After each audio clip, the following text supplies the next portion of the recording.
E agora eu queria falar de uma coisa que é um assunto que, cara, eu acho que da Bíblia é um dos assuntos que eu mais estudei, que é escatologia, que são os tempos Finais. finais. O que está acontecendo? A gente está vivendo os tempos finais, há sinais, segundo a Bíblia, proféticos, e a gente não falou dessa pedra Ah, tá. Isso também. aqui é uma coisa simples. Depois eu falo Tá dela. bom. Bom, na verdade, Porque tem esse movimento, né? A claro, pandemia faz parte claro, disso, o anticristo já está aí. Aliás, a gente está perto da segunda volta de claro, eu Cristo, acredito que sim. sim? Mas vamos lembrar uma coisa. Quando os discípulos perguntaram para Jesus: que sinal haverá de tua vinda e da consumação dos séculos, do fim do mundo, Jesus falou assim: olha, cuidado que ninguém engane vocês. Porque Primeira coisa que ele já virão, falou. cuidado, virão muitos em meu nome dizendo: eu sou o Cristo, e enganarão a muitos.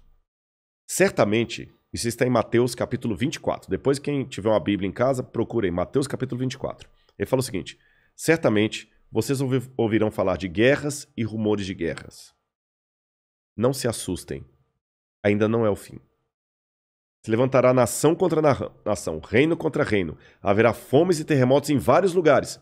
Mas isso é apenas o princípio das dores. Princípio das dores, exatamente. Então veja bem, guerra tem no mundo desde que o mundo é mundo. É. Fome, a Bíblia fala fome no Egito na época de José. Então não vou falar assim, o mundo está chegando ao fim porque está tendo guerra. O mundo está chegando ao fim porque está tendo fome.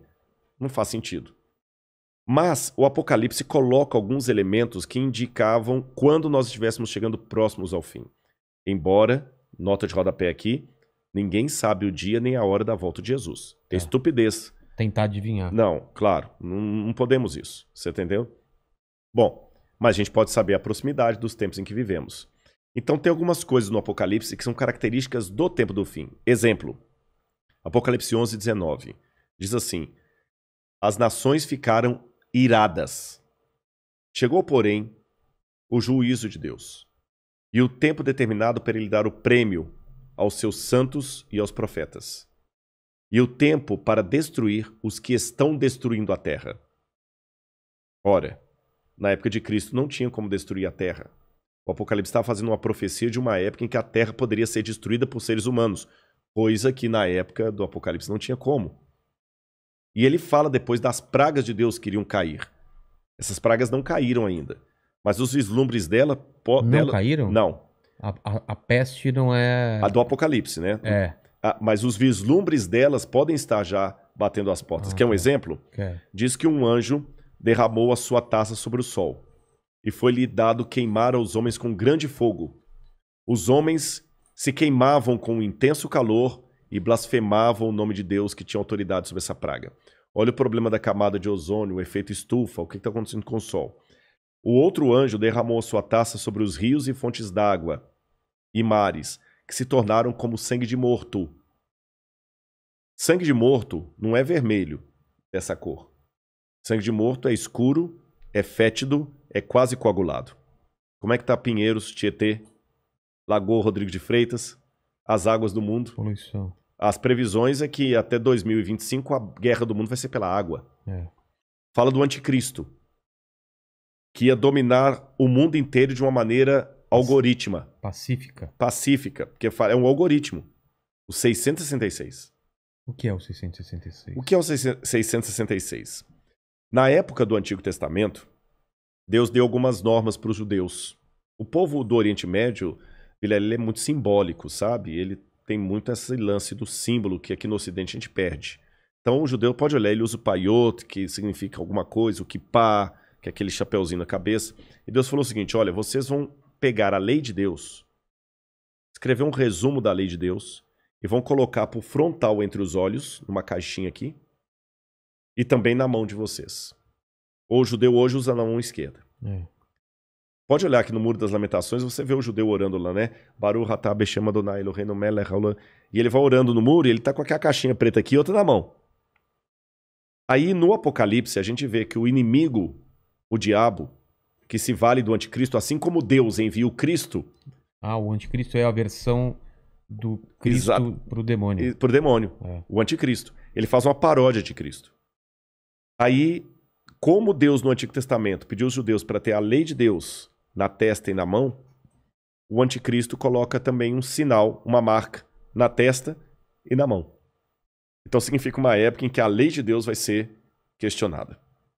Nessa época em que a lei de Deus for questionada, diz o Apocalipse, ninguém poderá comprar nem vender, senão aquele que tem a marca da besta e o número do seu nome. Ora, esse número é 666. Aí muita gente pega isso e fala o seguinte, então vou começar a calcular, Hitler dá 666, o Papa, o Saddam Hussein, Bill Gates, até a Ellen White, que é uma pioneira do Adventismo, ela dá 666, mandíbula, todo dá 666, né?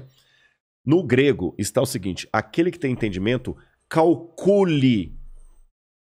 E essa palavra calcule no grego ali é a mesma palavra para faça a contabilidade daquilo que o anticristo vai fazer. E o que o Apocalipse deixa bem claro é que o anticristo vai ser a revigoração do Império Romano, que era o inimigo do povo de Deus. E por que 666? Na cultura da Babilônia, o 6 era o número base para você fazer qualquer cálculo. Era um número divino. Tanto é que quando Nabucodonosor ergue uma imagem, ela tinha 60 côvados por 6. 60 por 6. O 6 era um múltiplo divino. E ali você tem o 666, múltiplo de 6. Agora o Apocalipse fala que ele vai controlar a economia. Os povos da terra vão segui-lo. Ninguém vai poder, falando quem pode pelejar com ele. E o que nós estamos vendo agora é um mundo caminhando pela primeira vez na história para uma unificação mundial. De moeda? De tudo. Parece até teoria da conspiração que eu vou falar, mas não é. O mundo está caminhando para uma unificação. Rodrigo, mas nunca. Aqui no Brasil mesmo a gente vê a briga dos de esquerda com os de direita. O pessoal não está entendendo. Essa unificação não significa unificação de mente, mas unificação de propósito. Que é um exemplo que o mundo pode se unir por um propósito, apesar de se odiar mutuamente? Pandemia. A pandemia. Exatamente. O Irã está usando máscara, Israel também está usando máscara. Os palestinos estão jogando foguete lá em Israel, o Hamas, mas o israelense está usando máscara, o palestino também. O egípcio está usando álcool em gel, o iraniano está usando álcool em gel, o americano está usando álcool em gel, o russo está usando álcool em gel, então o Putin está usando álcool em gel. A mesma coisa o presidente do Brasil, o presidente da Argentina, da Venezuela, o mundo parou. Então é possível essa união do mundo inteiro em algumas coisas mesmo. Ela não só é possível, como ela é um caminho sem volta. Por que está falando tanto em criptomoeda? Nós já estamos passando por uma transição do dinheiro. Dinheiro de papel, né? De papel, você entendeu? Dinheiro baseado em tesouro nacional. E o mundo hoje precisa. Isso aqui não é uma defesa do Rodrigo, não é um desejo do Rodrigo. Eu estou falando de uma tendência. Tendência. O mundo precisa se unificar porque existem, Vilela, alguns elementos hoje que estão à solta, como se fossem crianças bagunceiras numa casa cheia de faca, de garfo, de objetos cortantes e letais, sem um adulto para controlar essas crianças. Você jamais faria isso. Quais são as crianças que estão à solta no mundo e precisam de um adulto para controlá-las? Um preceptor, uma babá? Internet. Quem tem domínio da internet? Você na internet você pode encontrar o podcast do Inteligência Ilimitada, mas você também pode encontrar uma fórmula para fazer um coquetel Molotov. O camarada pode assediar você para fazer parte do Estado Islâmico. Quem controla a internet? Nem os Estados Unidos. Não, ninguém. Tá na mão de ninguém. Quem controla tráfico de drogas e de armas em nível mundial? Ninguém. Lavagem de dinheiro tá aí. O terrorismo tá aí e lavam dinheiro. Quem controla bolsa de valores? A economia do mundo não aguenta por mais 20 anos nas mãos da bolsa de valores que é especulativa. Se cair a bolsa de Tóquio, você nunca foi ao Japão, mas você pode perder o seu emprego e essa casa aqui porque caiu a bolsa de Tóquio. O Bradesco pode falir porque teve um crash na bolsa de Nova York. E a gente viu, essa pandemia viu como nós estamos economicamente vulneráveis. Economicamente vulneráveis. Quem controla o terrorismo mundial? Então esses elementos... mais um. A ecologia. Não quero entrar no debate se a Amazônia é nossa ou não é nossa. O fato é que se a gente não cuidar da Amazônia, o mundo todo se ferra, caramba. Você tá entendendo? Então não tem mais esse negócio assim, é meu. Então hoje a gente precisa de um governo único que com leis mundiais controle a internet, bolsa de valores, que vai desaparecer, o reset tá aí, controla a economia, gastos, terrorismo e tudo mais. E os países, por mais que continue havendo direita e esquerda, situação e oposição, não interessa, Islã e cristianismo, vai precisar se unir, não porque eles se amam, porque não tem outro jeito. E essa união está muito parecida com o caminho de preparação para o anticristo. Agora, a minha questão aqui não é cair naquela esquizofrenia escatológica de achar agora que qualquer coisa eu tenho que evitar porque senão é a marca da besta. Eu já vi gente, isso aqui é sério, que não quer deixar colocar o revolvinho da temperatura na testa da mão, porque aquilo é a marca da besta. Calma. Estupidez, não tem nada a ver um negócio desse, gente, tá bom? Agora, quando esse governo único se interpuser entre a minha fidelidade a Deus e a minha fidelidade ao Estado, esse é o único momento em que eu estou livre perante Deus para ter uma desobediência civil, social. Porque a própria Bíblia me ensina a ser obediente às autoridades constituintes. Mesmo quando Nero estava no poder, Pedro escreveu: respeitem as autoridades constituídas. A César o que é de César. Dai César o que é de César. Pague os impostos.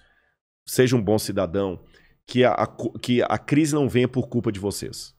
A Bíblia me ensina a ser um bom cidadão. Porém, a própria Bíblia fala: quando o governo der uma ordem... A Bíblia não diz isso explicitamente, diz assim, em termos filosóficos. Sim.